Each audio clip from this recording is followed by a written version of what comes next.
Good morning. It's that time of the week. It's Tuesday at 10 o'clock. Welcome back to Teams at 10. We're really happy to be joining you again. And we did a bit of a review after our initial series. And we kind of think we need a little bit of a gear shift. So again, I have my wonderful crew with me, the lovely Jennifer. Hi, Jennifer. Good morning, everyone. Hello.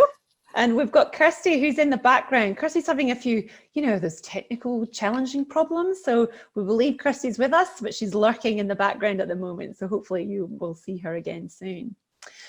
So as you know, we kind of started Teams at 10 because we were all about supporting you, our wonderful clients who were really trying to, shift and I guess use that word pivot really quickly in this COVID environment that we're working in. And we feel like, not that everything is resolved, but people are kind of starting to get used to this new normal. So we thought we kind of needed to revisit our purpose a little bit. And I guess doing the webinars is something that we've discovered, something new to do during COVID. And we feel that really it kind of aligns pretty much with our purpose, which is to inspire and enable people to flourish, hopefully people like you. And so now we feel we've got a bit of a gear shift going on. So it's not just about COVID, and it's something that we're going to keep doing as long as you're finding it useful and valuable. So fingers crossed that continues, and we again look forward to your feedback. So we've been learning a lot along the way, and we really want to keep focusing on those things that are really topical for you, and that can be COVID and all other sorts of things to do with leadership and teaming.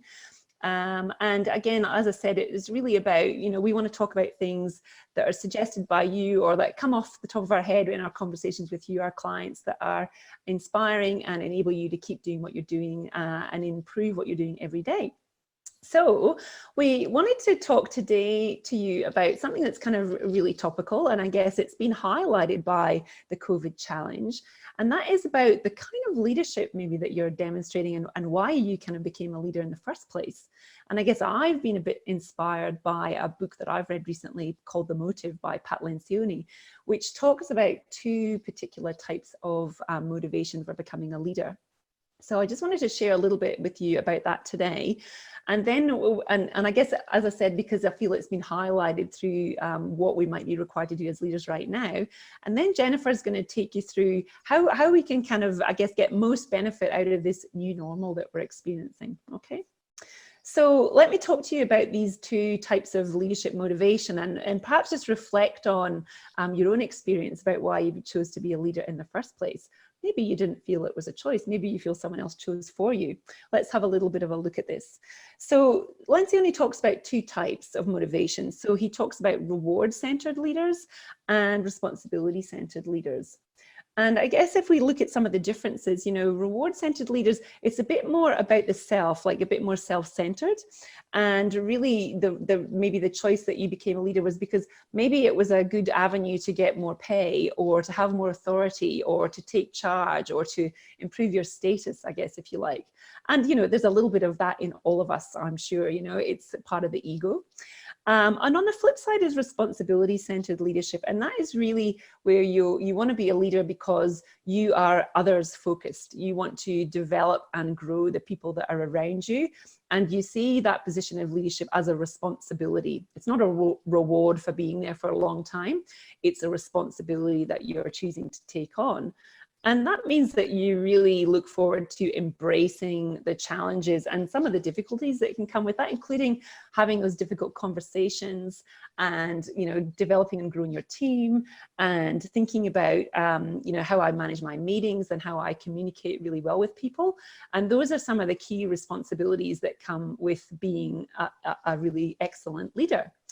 If you flip over to the reward-centered leader, the kind of driver for them is more doing the things that I like, and getting someone else to do the other things that I'm maybe not so keen on, so that they can kind of focus on what they enjoy.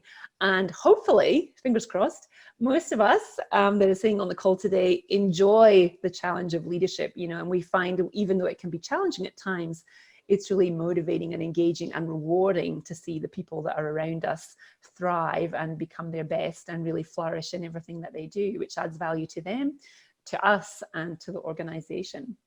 So hopefully that gives you a little bit of a sense of the two different types. And again, we can both be there. It's a bit of a pole where you can move from one to the other.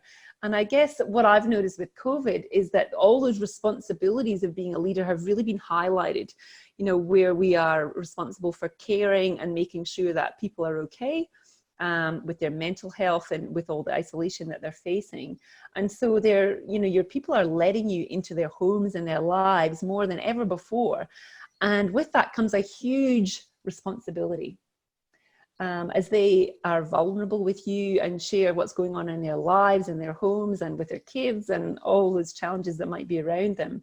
How do we make sure that, this responsibility, that we've got this insight that we've now got into our teams, that we can keep focusing on this and, take that responsibility really seriously and not go backwards, perhaps when the isolation restrictions change? How do we not lose that insight and the vulnerability and the connection that we've gained through this COVID situation?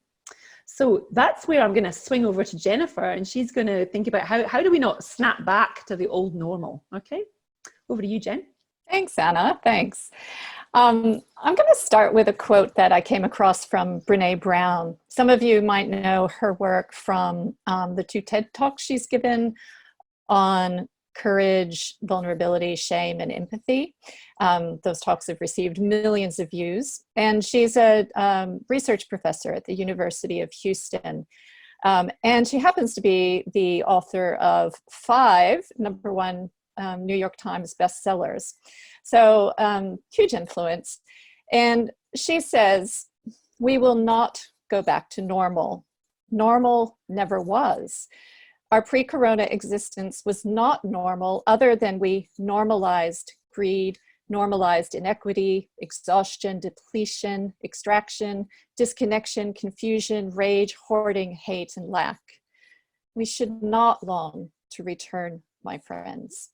We're being given the opportunity to stitch a new garment, one that fits all of humanity and nature. So I've been thinking about all the talk in the press about easing restrictions and getting back to normal. And I think it's a really good time to remember, as Brené points out, that normal is whatever we normalize.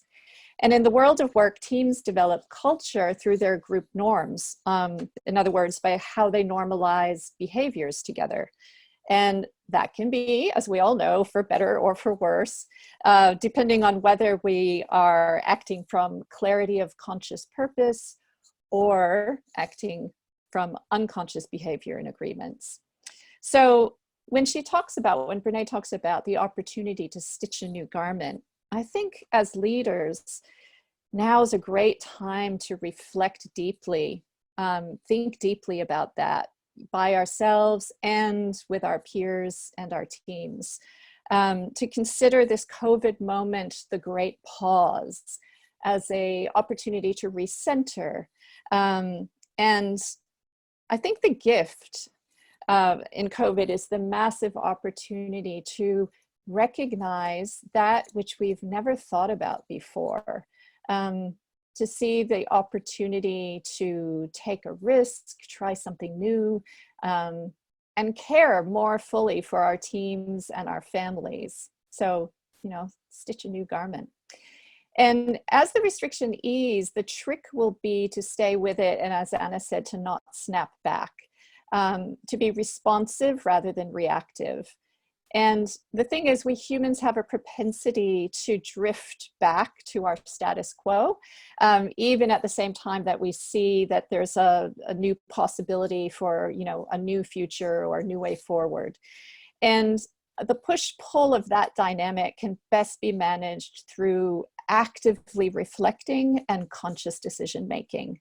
Or put in simpler terms, we can avoid the drift by actively reflecting on our learning and taking committed action. So maybe your work hasn't been that impacted by COVID, maybe it has been hugely impacted, and we're kind of curious about that.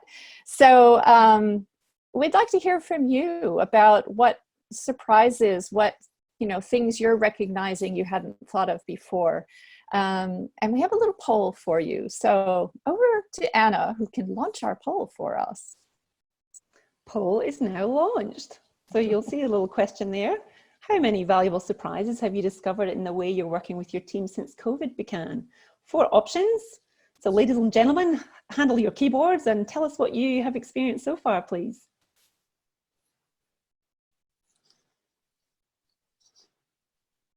Oh, people like me experiencing some amazing new opportunities. That's good to hear. So both on the more positive end at the moment.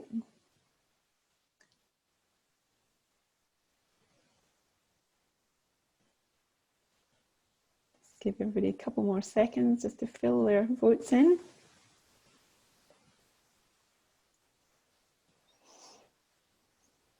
I think that's got us, Jen, because I think the rest of us are on the call today. So okay, very much on the positive end. Great. Thanks, everybody. Fabulous. Thanks for that, you all.